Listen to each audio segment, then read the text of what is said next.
football, now we starting out. Texas land, the Panthers shout. Tigers roar in deserts drought. What's that whisper? Ain't no doubt. Next to Boot got Jags to see. More tigers prowling, making others flee. Arkansas, a quick short spree. Golden Lions, they run free. Hop on the tour bus and let's go. Wednesday and Sunday, y'all, when you can take the tour. We love the sip, so we raising cheers. Delta doubles, fueling fears. Braves and Tigers through the years. Echo loud in crowded spheres. Swing through Bama, hear them call. Hornets buzzing, stand up tall. Bulldogs barking in the hall. Feel the rhythm break or fall. Sunshine State, we ending last. Rattlers creeping, moving fast. Join the chorus, make it blast. Wildcats past and future, hold it fast. Swag stories on the stage. Every chapter turning page. All right, everybody. All right, everybody. What's going on, man? How y'all doing? Welcome to a special live edition of Swag Talk, man. Y'all see we got us a special guest in the house. I got my boy JB in the house holding it down, man. He gonna give us the rundown on what's going on with the Alabama State Hornets. You know, hey, this is a friend of the show. He been on before, and we're gonna get him on again after this. Like I said before we came on the air, I just wanted to get it straight from somebody that's seeing it, not me just going over things that I'm guessing. I like to get it from the person that's there, and he been doing his thing. So, man, JB, what's going on, man? How you doing today? Hey, bro, I'm feeling good. I appreciate you for reaching out to your boy. Good to be back on the Swag Talk, man, with C. Wells, and appreciate all the support, man. Oh, you know, man, anytime, you know how it go down. So, I guess we'll just go ahead and jump into it, man. Like, my first thought and question for you is basically what coming off of last season, what was like the vibe of the team and the program kind of going into this season? Well, it felt like I don't want to say we underachieved. We kind of overachieved if you look at the quarterback situation, you know, having to go through 5 quarterbacks until we finally got one to finish the season off. But, you know, we're feeling pretty good right now. I feel like, you know, from the fans' point of view.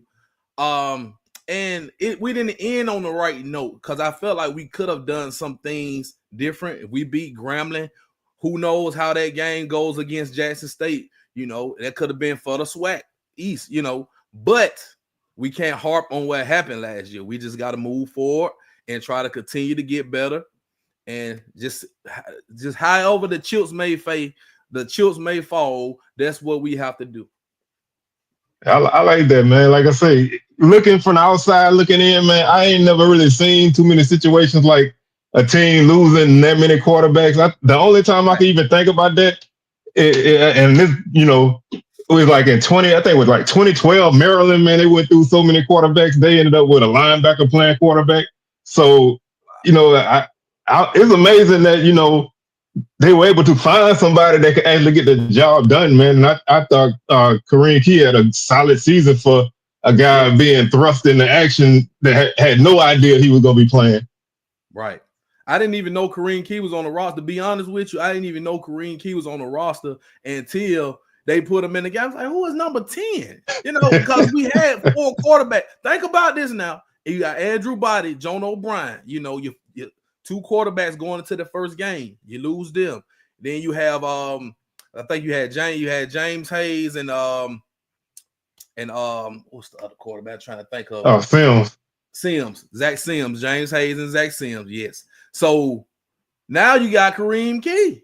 And he gets in there and he does a great job. You know, he does a great job. Had some big games, some 300-yard games. And I watched your quarterback breakdown show. Actually, I watched it this morning. You did a great job, you know, breaking down the quarterbacks in the SWAC.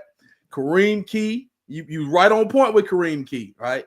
You know, kind of led the SWAC in pass efficiency, to end out the season.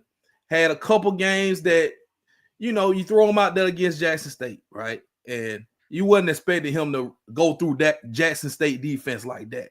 But he did a great job. 300 yards against Grambling. He had the big game against Bethune-Cookman, big game against Tuskegee. So he showed up and showed out.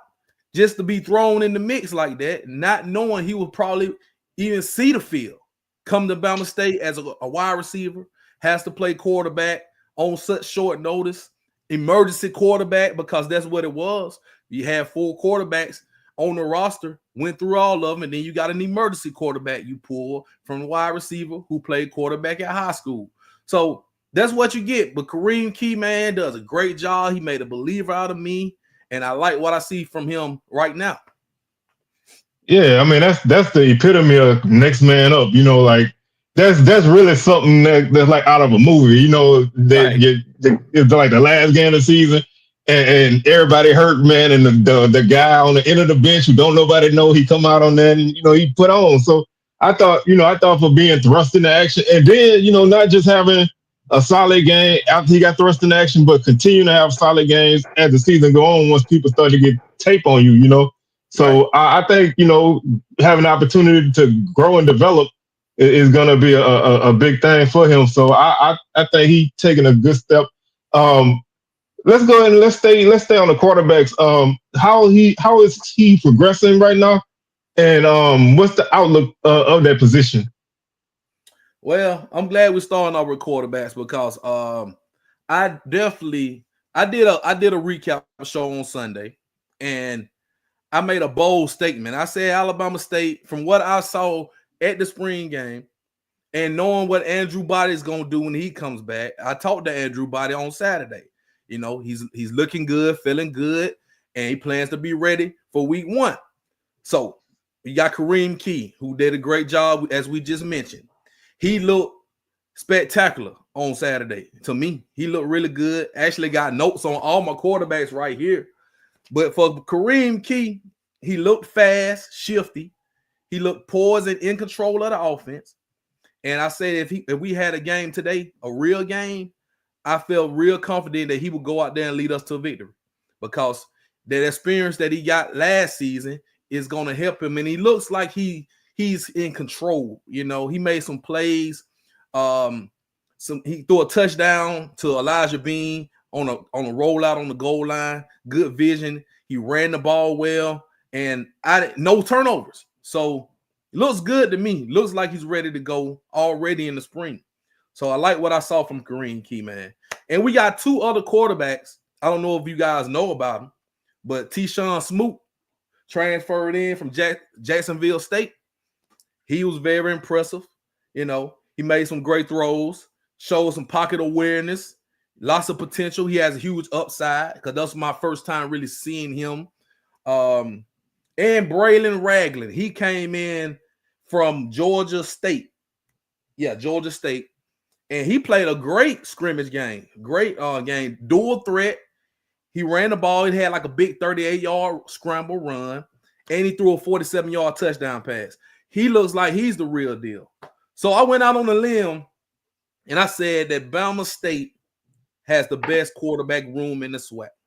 If you put Andrew Body there with what he's capable of, and then Kareem Key, I think he will be better than he was last year. And then you got the 2 new guys transferring in with Smoot and Ragland, that they look good to me on Saturday. I feel like this is the best quarterback room in the SWAC. I know it's premature, but hey, I'm rolling with the Hornets, so I got to support all the guys.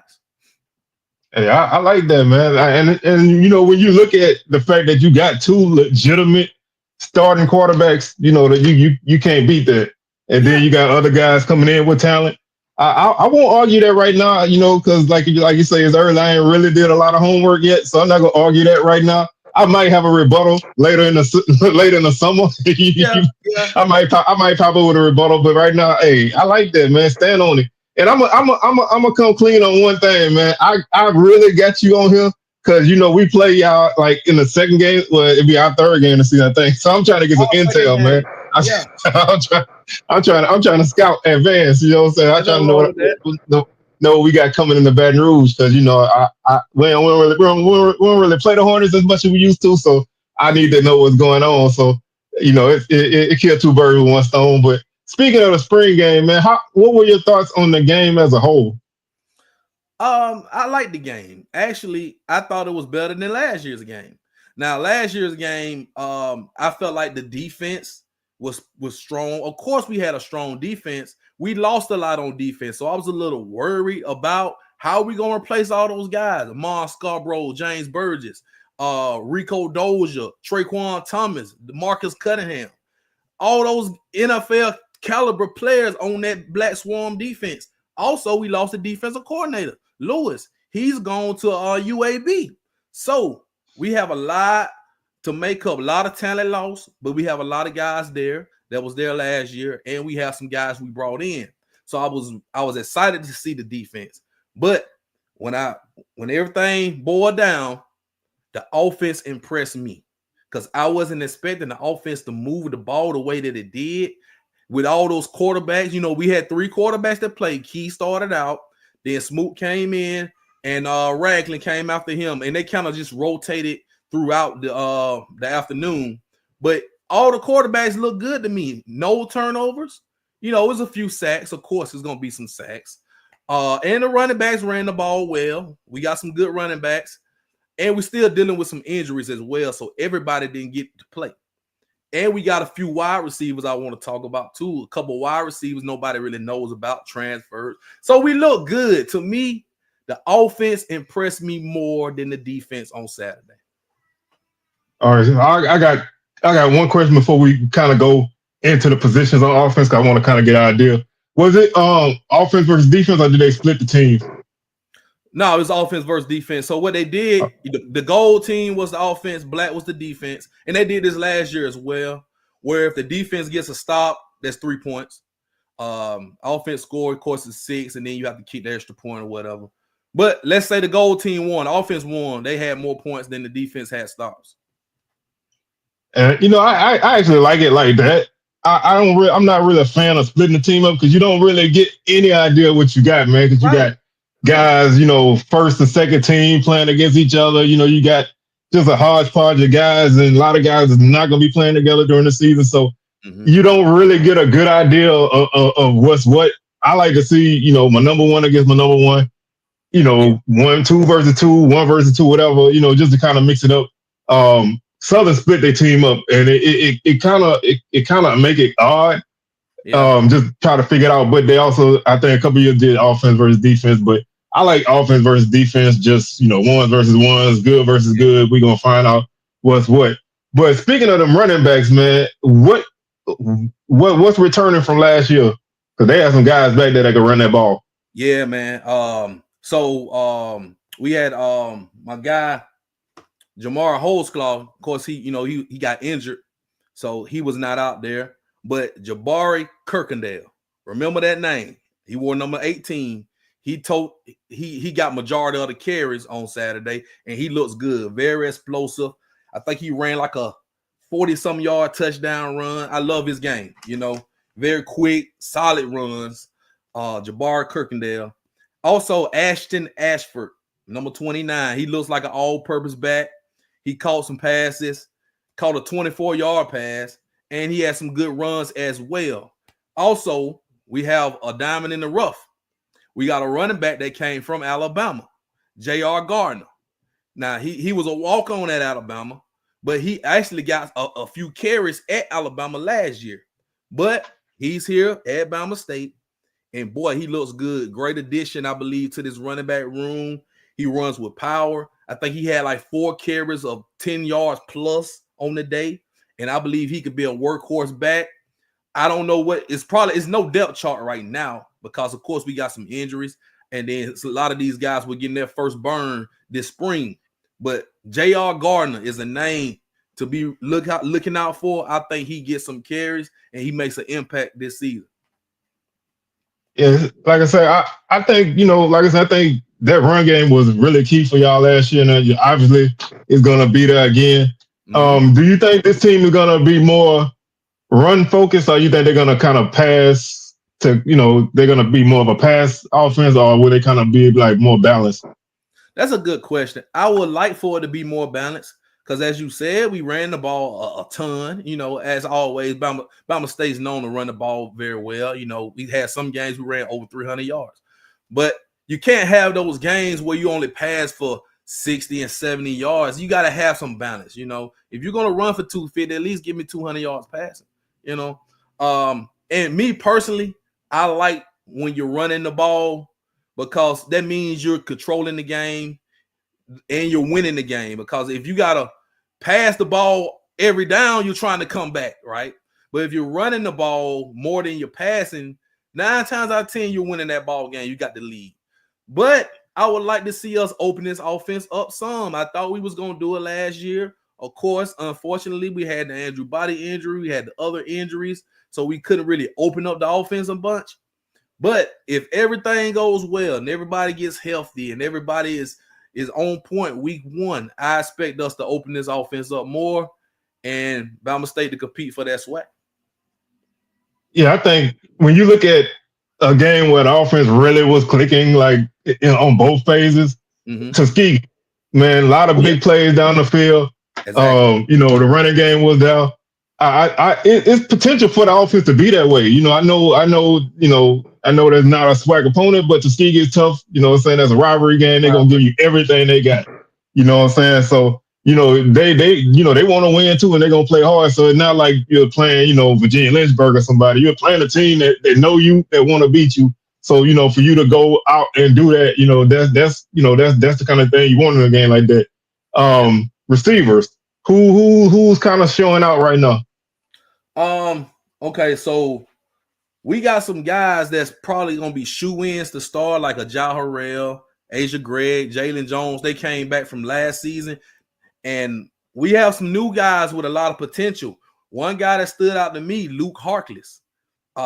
He transferred in. He's from Montgomery. He played at Troy, so he came. He's back in Montgomery, and he looked great out there. He got open a lot, caught a bunch of passes, and he looks legit. I think Luke Harkless will find his way in that wide receiver rotation as well. Walter Smith, he had caught a lot of passes as well. At one point, he caught like 4 passes in a row. He got a lot of playing time. Terry Wilson he's caught the 47-yard touchdown pass. Terry Wilson, I want to say it probably was the only pass that he caught, but it was a big play. It was a touchdown. And Elijah Bean, I don't know if you heard about Elijah Bean. He's 6'5". All right. He caught a touchdown pass from Kareem Key on the goal line. You can't teach 6'5". You got a 6'5" receiver out there. He sticks out like a sore thumb, first of all, because you see that guy lining up on the outside like, man, who is that? And you got him against a 5'10", 5'11" DB. He got the advantage all the way.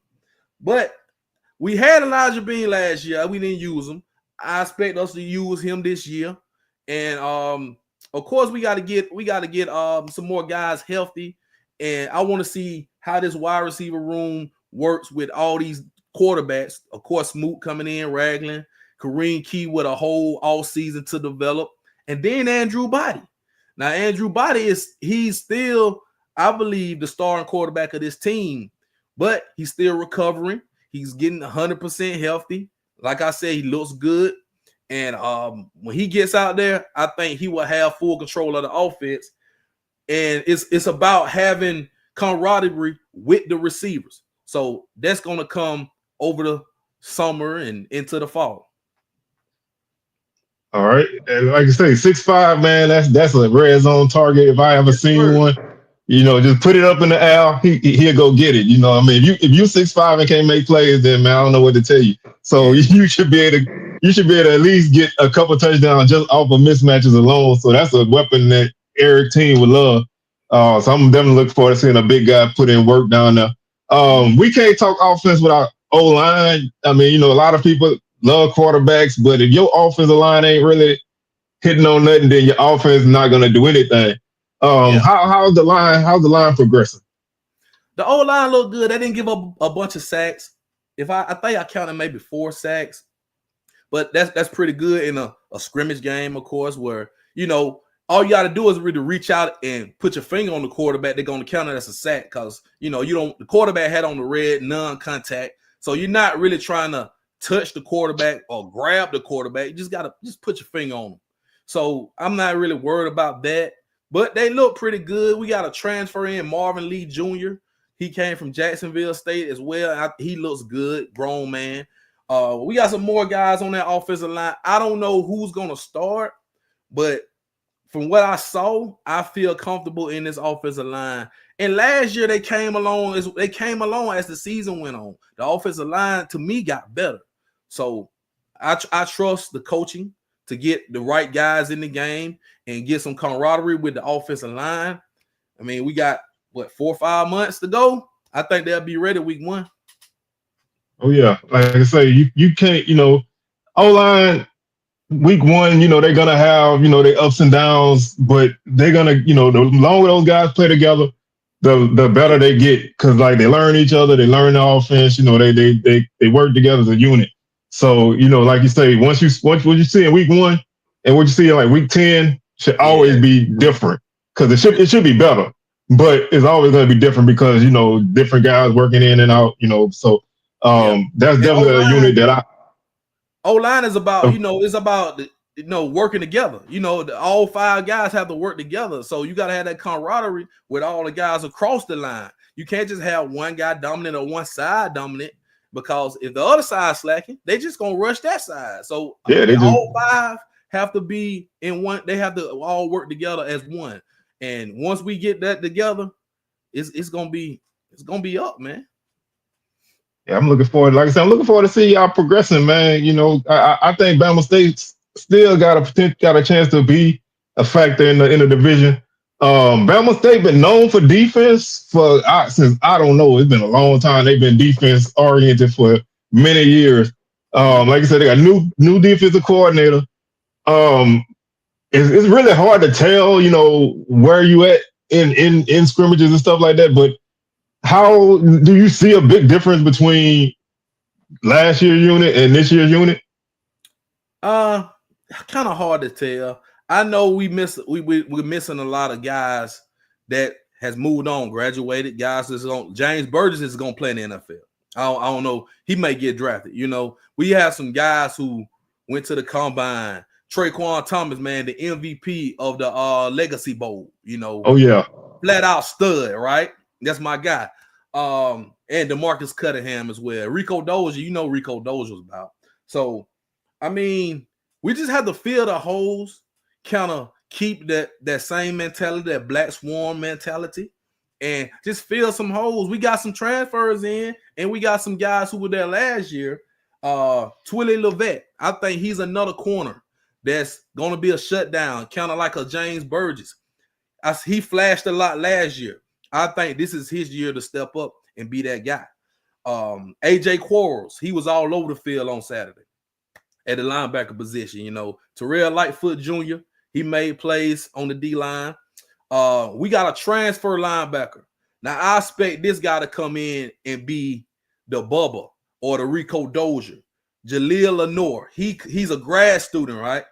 From Chicago, played 3 seasons at Central State up in Ohio. But listen to these numbers in them 3 seasons. 282 tackles, 18 tackle for losses, 4 sacks, and he blocked 7 kicks on special teams. Ooh, I like that last number. I know a lot of people love them tackles and I like special teams. So a guy that can block kicks is a game changer. So if he don't do anything but that, man, you got a valuable guy right there. I'm sorry. I love them tackles. That's a guy that's involved in all the action. But when you said them block kicks, bro, I about jumped out my chair. Bro, I was amazing. I did my research. I'm looking. I'm saying, are y'all serious? 7 block kicks in 3 seasons? I mean, some people don't get 7 block kicks in a career in the NFL. Exactly. In 3 seasons. Man, some people that play their whole life don't block 7 kicks in their whole life. I don't care how long they play football, man. So I don't know. I don't know what kind of competition he was playing up there and what was his technique. I hope to get an interview with him, be able to talk to him more about this. Because I want to get to know some of these guys, especially these new guys coming in. Because Lenore, he stood out on Saturday because he was chasing down getting to the edge. The running back will run he will get making tackles, and he looks like he'll be a good sideline to sideline guy.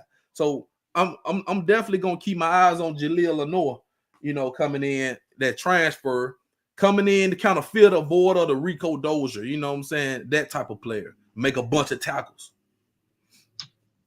Yeah, that like I say, having like a group of guys at that position, like you say, yeah, Bubba, and then you follow it up with another all swag dude, Yes. Enrico Dozier. Them big shoes to fill, man. So if a guy can stand out and even do part of that, I think you got a solid guy. And I look more for situations like that when you lose a lot of guys that's major. I look at it more with filling it with numbers. You know what I'm saying? And hopefully somebody pop out. But you throw numbers at the situation and somebody gonna come through. Especially with or the defense that got a tradition and a culture like that. Those guys are gonna understand. So I know they're gonna be in the mix. But secondary is one of the things I want to look at. I know Alabama State been, that's been a spot they've been really good at, like you said, Scarborough, Burgess, all those guys. How's that group looking as a whole? They look good. Nobody really got beat. I think we had that one long touchdown pass, but I didn't see nobody really getting beat. They were making some stops out there. We got some transfer guys. We got a guy coming in from Vanderbilt, man. Allen Wright. He's a cornerback, played at Vanderbilt, coming in with a lot of experience. I expect him to come in and be ready to play. So, I mean, like I mentioned, Twilly Levette, I feel like he can be one of the guys that can be an all-SWAC type player, lockdown corner. He just stands out to me. So, I mean, I'm just going to start with that, but it's a lot more guys that I want to see more from that secondary. Wasn't because we didn't throw a lot of deep passes. We tried a couple, but a lot of that stuff was kind of like timing throws. You make like the 7 to 10 yard throws and get it to the playmakers. And that's what I love from the offense, because we didn't do a lot of that last season. It's like we was holding the ball too long and it was plays there, but the quarterbacks weren't seeing the plays, or maybe we just weren't making the plays on time. But from what I saw at the scrimmage at the black and gold game, the ball was coming out. People were getting open. So I don't know if that's on the defense or these receivers just know how to get open and the quarterbacks just get them the ball where they need to get them the ball. So, it looks good to me on both sides. That's like I say, I'm keeping my eyes on that side of the ball because, like I said, they had some big losses, and they've been, it's been a couple of years where they lose some very key guys and other guys step in. How like D-line losing a guy like Traquan Thomas, who I had on my show. Matter of fact, I told him when I found out he was going to Legacy Bowl, I said, bro, you're going to eat in that game.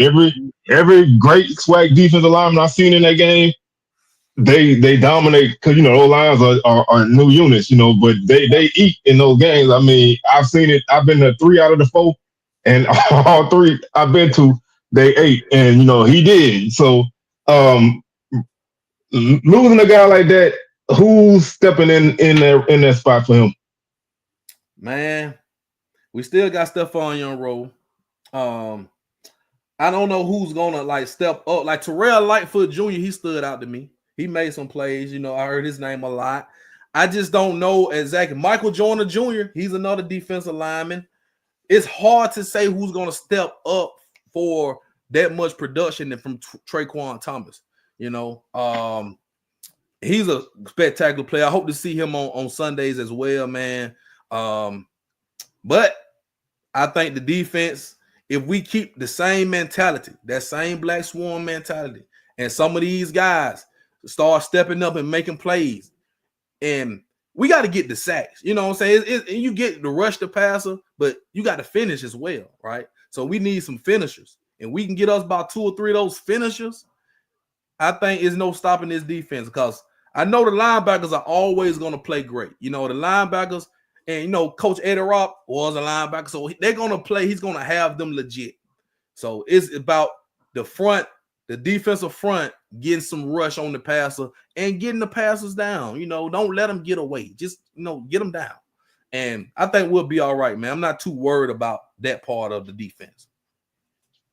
Like I said, I don't hardly ever worry about Alabama State when it comes to defense. Right. I'm just curious on, with some of the changes in leadership on the defense, how much that changes anything. But you got defensive coach, so Yeah. that's gonna never, that's not going anywhere. Now, I don't know how much work they did on special teams, but is there anything you want to share on that? Like I said, I'm a person I always talk special teams just because I don't know. Did they do any work on returns or anything like that? Or was it more just like they kicked the ball and down and down? Not really. I mean, they did they punted, and guys fit. They caught it. They didn't really, they wasn't really tackling like that on special teams and whatnot. But I mean, we made some kicks. I think we made 3 field goals, missed the 50 yards. So I'm not gonna count that 50 yard at the end. And then I think we missed an extra point. But I think the field goal kick is gonna be okay. I'm still upset, but we lost that game to Grambling on that. You know what I'm saying? We lost some games. That Grambling game still stick out to me. And yeah, y'all should have won that game. I'm sorry, y'all should have won that game. Yeah, and I'm still pissed, but you need that experience. You need, and they probably practice this, right? I'm sure they do practice those pressure situations to make those kicks. You can make all your field goals. You can go 5 for 5 the first 3 quarters, but if you need that kick late in the 4th quarter and you shank it, it just it derails the whole the moment in the game. But I feel comfortable in the special teams unit. I don't know what the returns are going to be like because we didn't, like I say, they weren't putting any emphasis on the return game in this scrimmage. But I think we have a lot of guys capable of being great returners.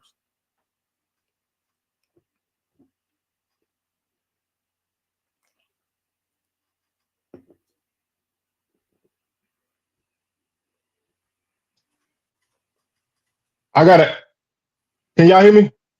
I can hear you now. Yeah, you froze for All a right. minute. My phone froze up. But I missed what you were saying, man. You ain't got to go through it all, but can you kind of go through what you said because my phone froze on me. I didn't hear anything. I was just saying, they didn't put as much emphasis on the return game, but I'm sure we got some guys out there capable of making some plays, in that department, kick return, punt return, and the kicking game, as long as we want a guy that's confident late in the game. You don't want to go 5 for 5, first 3 quarters, get to the 4th quarter, and then you shank it, and then it just kills the whole game, kills the mood, and kills his confidence. So as long as I think they need to practice those pressure moments. I don't know how you go by doing that, but you got to practice those pressure moments and, just kind of for the kicker's confidence, because we have a good kicker. I'm not down the kicker at all, but some of those late game kicks or some of those kicks we need, we got to have them. And it can make a season.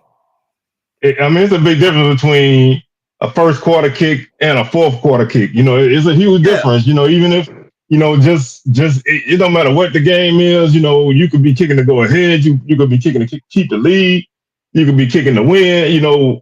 That tight kick. Some guys can do it, some can't. But like you said, it's something that I think can be developed. But it's like anything, you got to rep it, and you don't really want to rep them situations in games. You know what I'm saying? You don't really want a lot of close games, but you have to be able to operate in them close games, and I think that's that's a mark of a team that's gonna find a way to get it done, and that'll come with time. A guy missed that kick, he got the determination. He's gonna make sure he put himself in position to make it the next time. So that's really all you want to see.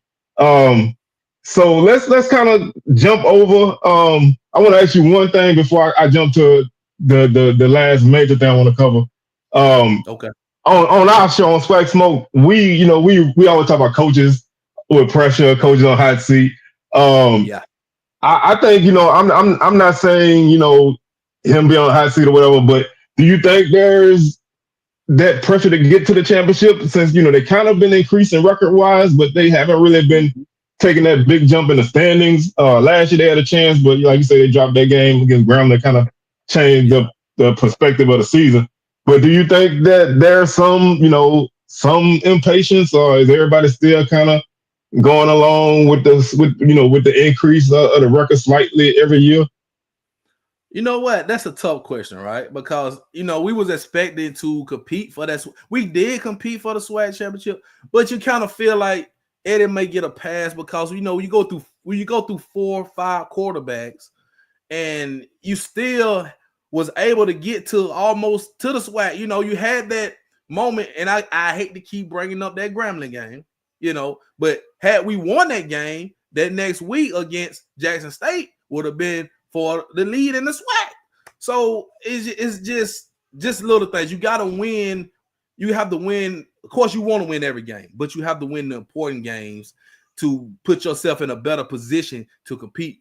Because the ultimate goal is get to that SWAC championship and winning that SWAC, and then going to that Celebration Bowl. Now, with Coach Eddie, I love me some Coach Eddie. He's doing a great job. I think the morale is high. You know, he's always smiles. You know, you go after the game, he's easy. You come up, shake his hand, talk to him. I love Coach Eddie. I don't know how everybody feels. Does he need a contract extension, or is he on a hot seat? It's kind of like this, you know. Some people will say this year is a make or break. Some people will say, we good with Eddie, man. We just need to, you know, solidify the quarterback position. We need to keep guys healthy. We need to just win and just keep winning it. You know, keep growing, win 8, 9 games. I would say let's let this season play out, and I think we have all the tools to compete for the SWAC championship, just like last year. But when you go through 4 quarterbacks and you're on your 5th quarterback who was a wide receiver or walk-on that comes in, it's hard, man. It's difficult. So you really can't put all the blame on Coach Eddie for that, right? So this season, I think they're going to be watching them closely. I think they're going to be watching Alabama State closely just to see how we do this season, how we bounce back. You know, how do you respond after a disappointment, right? You thought you were there. You were almost there competing for that SWAC East. But now we just got to see, man. Yeah, you got to have some empathy. You got 5 different quarterbacks, man. Hopefully we get a healthy Andrew Body. That's what I'm praying for, you know. And shouts out to the Body fan, you know, Rick Body. Andrew's he's a good kid. I talked to Andrew. He said he feels good. He looks good. And I think, and like I mentioned, I think he'll be ready to go. But barring any setbacks or anything in the foreseen, I feel like Kareem Key's ready. Hell, I feel like Smoot and Raglan couldn't be ready. So I feel like we have upgraded the quarterback room. No disrespect to the other quarterbacks who were on the roster and quarterbacks who may be still on the roster. But those 4 quarterbacks, Andrew Body, Kareem Key, T-Shawn Smoot, and Braylon Raglan, best quarterback room in the SWAC. He's standing on it. I know we got a lot of Jackson State. I know we got a lot of Jackson State people in the chat. My boy Christopher Dukes, Israel, man, all them JSU folks. You know they're not gonna take that laying down now. So hey, it is what it is, man. You know, it's early, but yeah, you gotta talk your talk. You know, like I say, I love it, man, and stand on. You know, like I say, stand on whatever you say. For 12 weeks, I said Southern was gonna host the SWAC championship. We came up short there, but you know, you got to stand on what you say. You know, hey, you believe it, you say it. I love it, man. So I like it, man. So let's talk. Let's kind of take a jump forward coming out of the spring, going into the season. Well, you done kind of already said, you know, where you think you guys are gonna go, but do you I lost my question. I'll circle back down. Let's have you had a chance to take a look at the schedule? Yeah, I got the schedule right here. Actually, you know, I keep the schedule on me.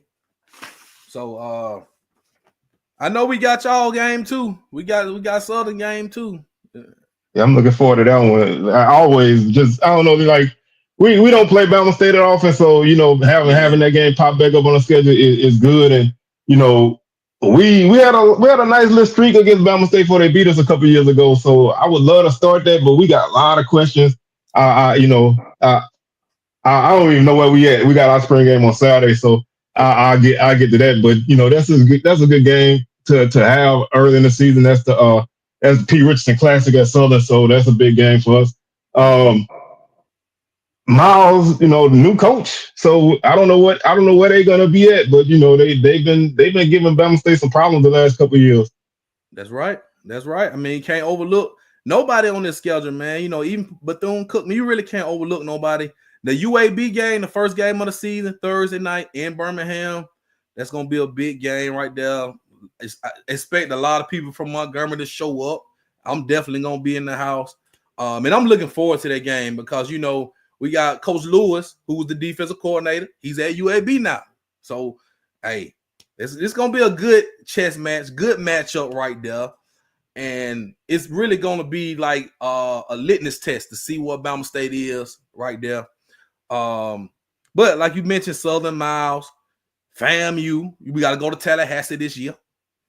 Yeah. That's an interesting game. UAB. We got UAB first. First home game against Miles. Then we got Bethune-Cookman. Jackson State game, we got to go to Jackson State, And then they're waiting for y'all. I know they're waiting for it. They're waiting for y'all. Let's keep it clean this year, man. Keep all that stuff off the field, man. We don't want to make the headlines this year, man. Yeah. Y'all doing y'all over there doing everything they accuse us of doing, man. Y'all cut all that foolishness out, man. Just enjoy the game and no more flag planting nobody, man. Quit putting flags in people's fields, man. That's a recipe for disaster. Hey man, it is what it is. But yeah, man. So they're gonna be waiting for us, And we got Texas Southern this year. Texas Southern coming to the Gump Hall of Fame game, classic. Yeah. So I mean, Mississippi Valley, we go down to Mississippi Valley. We got Arkansas Pine Bluff at home. And Tuskegee in the end of the season. So the Nugget View Buck Classic, that's what I'm talking about. Hey, make shirts, y'all. It's gonna be hard to. Hey, like I like to say, man, them YNs out there, man, they ain't no joke, man. They ain't no joke. They ain't no joke at all. They get it in when they feel the need to. The alumni gonna have to step in, man. Y'all YNs got to chill out with that, man. Hey, I finally hit that alumni, that real alumni age. You know what I'm saying? Like that almost. I'm almost 50. That almost 50, 40 plus club, man. I look at that stuff like y'all kids need to chill out, man. So hey, see, well, I'm 40, bro. So I'm not. They call me Unc now. So. You understand? We all Unc status up in here, man. I didn't even know you was 40, man. I thought you was about in your 20s, man. I know No. I went to Alabama State 20 years ago. But anyway, I mean, they just out there now, and a lot of them don't even. Some of the guys, you got to look at this. Some of them don't even go to the school. They just come up there for the festivities. And be ready to ball. That's it. That's a problem, and I don't want to get into that really because we talk about that a lot. But all our schools, man, you get the community. Like my Southern is in the neighborhood. You know what I'm saying? I grew up. I used to walk to Southern, so I didn't grow up in the best neighborhood. So them cats, they made their way across the bridge and they be ready for whatever. So. And it also kind of come up on the field. Guys, them games are emotional. Southern Jackson, Alabama State, the last few years, going back to the spring of 21, it's been an emotional game. So, you're going to have that kind of stuff riding high. But like you said, I like to have a good, clean game and everything else can take care of itself. My boy, Big Soldier, he asked, did you pledge anything at Alabama State? No, I ain't pledged nothing, man. I was just chill, man. I ain't really pledged nothing. Hey, man, to the game. We GDIs up in here, man. You know how we do. we holding it down, man. But like I say, I'm looking. Like I say, man, Magic City Classic. I need to get to that game, man. One of these years, I need to get to that game. Man. This is the year you got to come on. It's the Amazon Magic City Classic now. I think Amazon took over.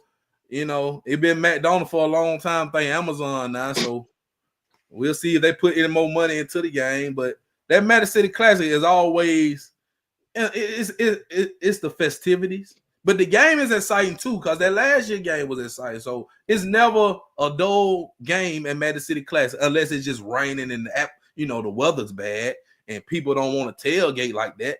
But I think it's gonna be great. It's gonna be another great game, and we got a new coach at Alabama A&M, so it's gonna be something to see. Sam Shade, shouts out to Sam Shade too, man. Alabama. Yeah, and I ain't trying to throw no shade, no pun intended, but he know how to beat Bama State, so you know. I know he don't beat us.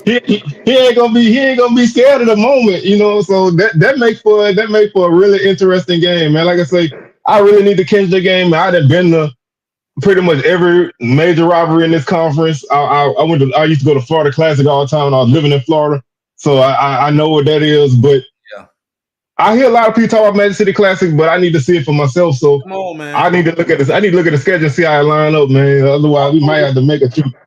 We might have to make a trip there. October 25th, man. It's on a Saturday, 2:30.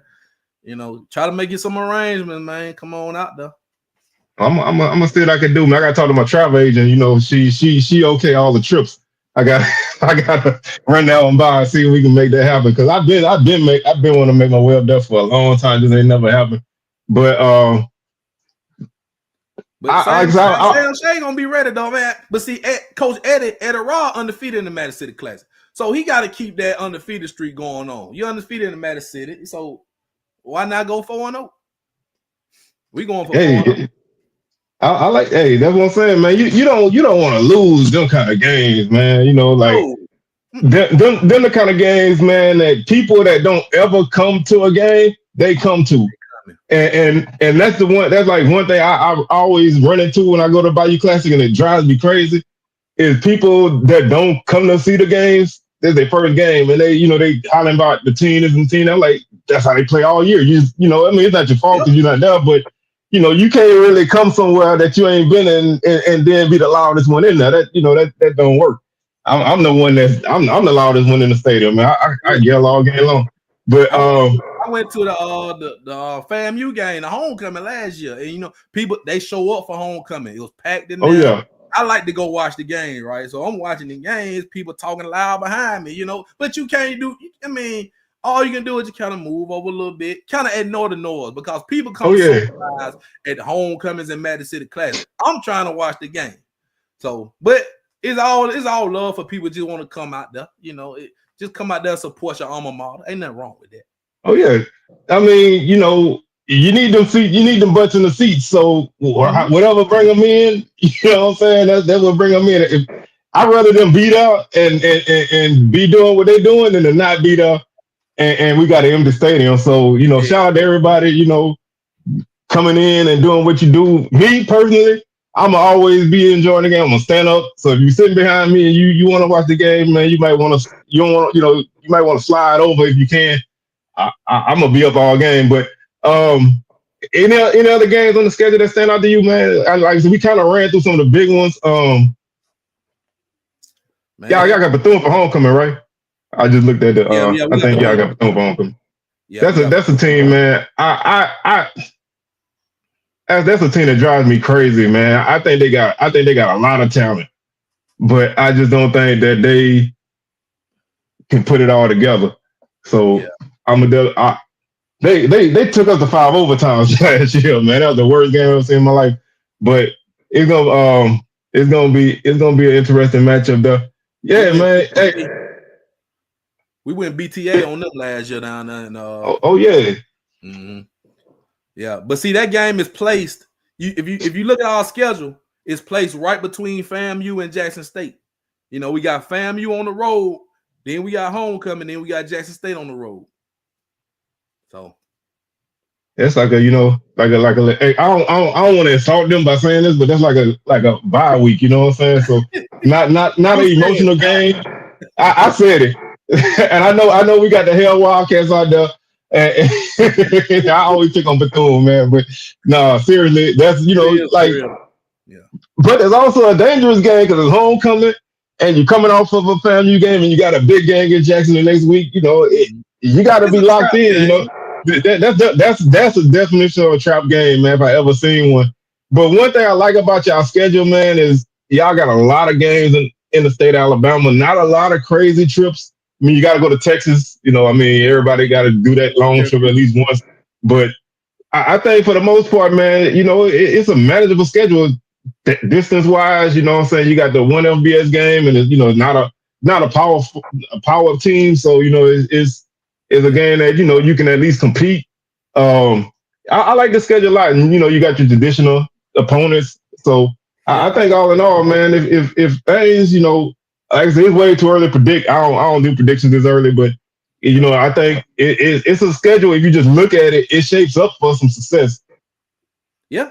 I mean, like I say, the UAB game is gonna be like a litmus test, kind of see where we at. Then we're gonna come down there, put foots on y'all, down there in Baton Rouge. And then, like I say, we got to beat Miles because Miles coming to us. We got to beat them. And then you get the tough part. You get the FAMU and the Jackson State with the homecoming in between. Then you got Madison City Class. So it's not an easy schedule, but you got to manage it right. You got to the tough games are in the middle of the schedule.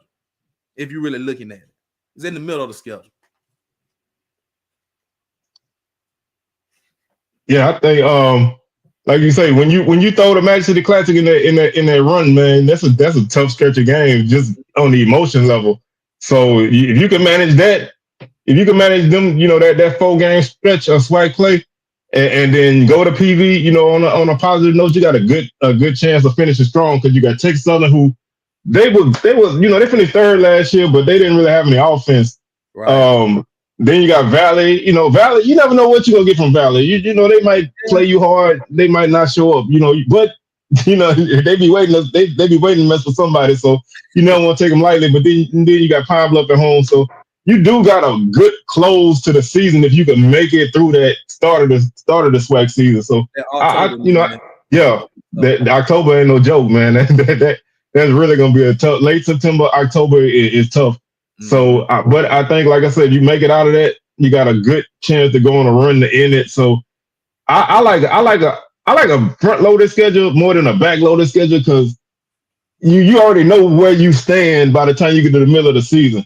When you play like a schedule that's full of tough games at the end, you don't really know what your team got, right. So you behind already because everybody else, kind of then jumped ahead and, you trying to play catch up, but you got to play catch up with tough teams. And, it makes every game mean a little bit more because there's more pressure on you to not drop a game.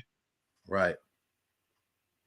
And yeah, like everybody know, man, Valley Cop found you last year. Nobody want to be that team, man. Nobody want to be the one to lose the Valley. I'm dreading going up there, man. They got turf now, but I ain't no telling what Valley gonna do to you when you get up there. So I always nice turf now. Yeah, it is, man. They got a nice feel up there now. So I'm always dreading. You know what I'm saying? When you go up there, ain't no telling what they gonna what kind of magic they gonna put on you. So that's a game that scares me to death all the time, man. I just don't really like sending dudes on the schedule, but it is what it is. Yeah. I think, man, we done made us a good little run through this. I think the question I was gonna ask you was, what's your thoughts coming out of the spring, going into the summer and the fall? Is there anything, like you looking for guys to kind of, maybe anybody you think might be able to take a leadership role? Anybody look like they stepping up in that aspect? Yeah, I mean, first of all, we need to get guys healthy, man. Jamar Holesclaw, get him healthy. He was a great running back last season, went down, but we still have other guys that's capable. But I love Jamar Holesclaw. I think he will be ready.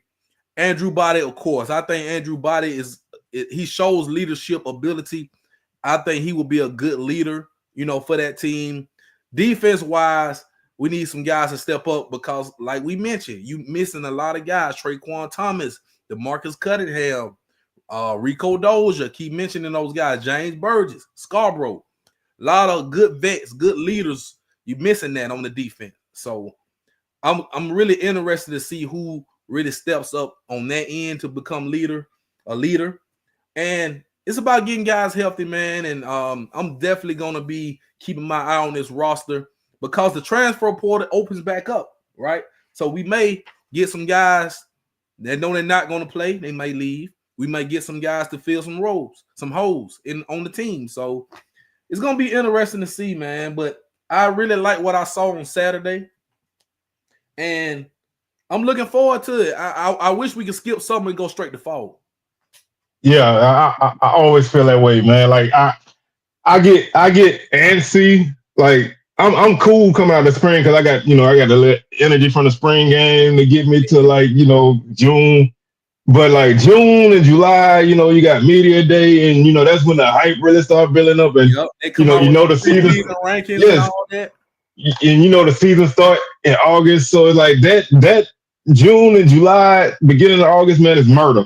So I really wish I could skip to the start of the season, but I know how it feels to go into a season with expectations and it turn bad. Then I wish I didn't do all that hype, hoping and take it day by day. So it just it's a tough spot right now, man. But I'm glad we're in this point right now to talk football.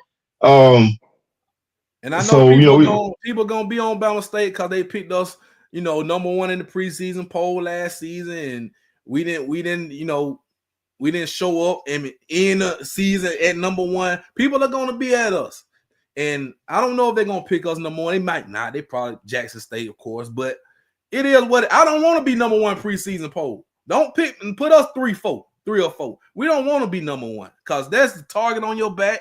All that pressure. Put Jackson State number 1. Put FAMU number 2. That's what I always say, man. Pick us 4th.